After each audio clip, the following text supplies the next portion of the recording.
Alright folks, so I'm outside because I'm competing with SpongeBob from the computer and Family Guy.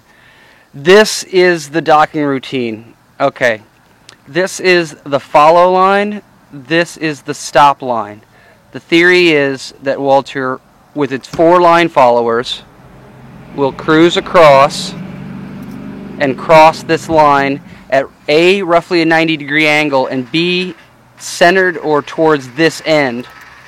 So it can hit the line, go past the line slightly so its wheels are centered, turn, find the line again, and then still have enough length so as it's cruising towards the eventual stop line, it has time to just be a regular line follower and just align itself with the line. So basically, it has enough time to straighten itself out, and when it hits this stop line, it will be at a given point, stopped here and centered here.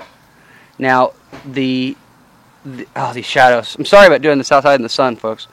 So we need to put Walter in this position right here. Okay, here is Walter's center line going straight through him, and we want 90 degrees to that center line, or parallel with the front of Walter. We want that parallel with the stop line and parallel with the imaginary line going through the 2 beacons.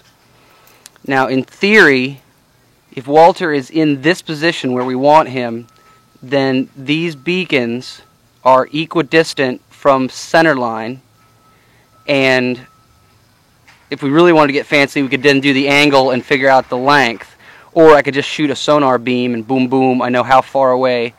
But more importantly, that I am centered and square to the stop or to the follow line.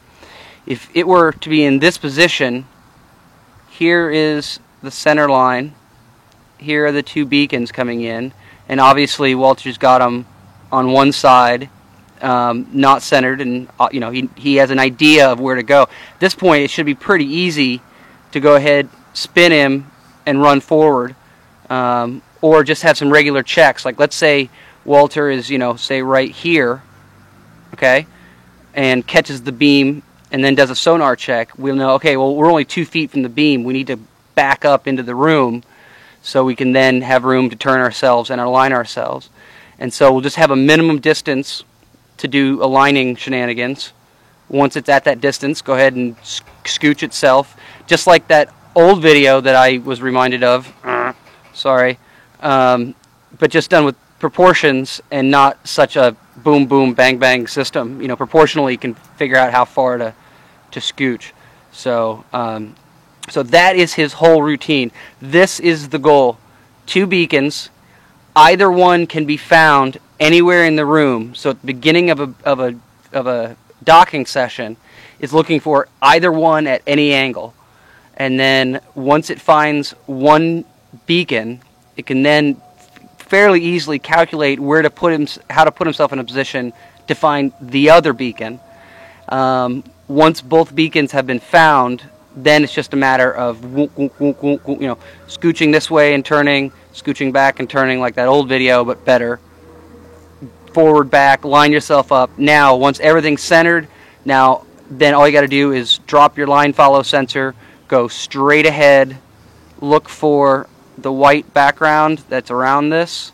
As soon as you see white background, then start looking for the line. Boom, find the line and dock. Done. So that's the docking routine, and this is the eventual goal. Parallel, parallel, parallel. This the same angle and distance from center.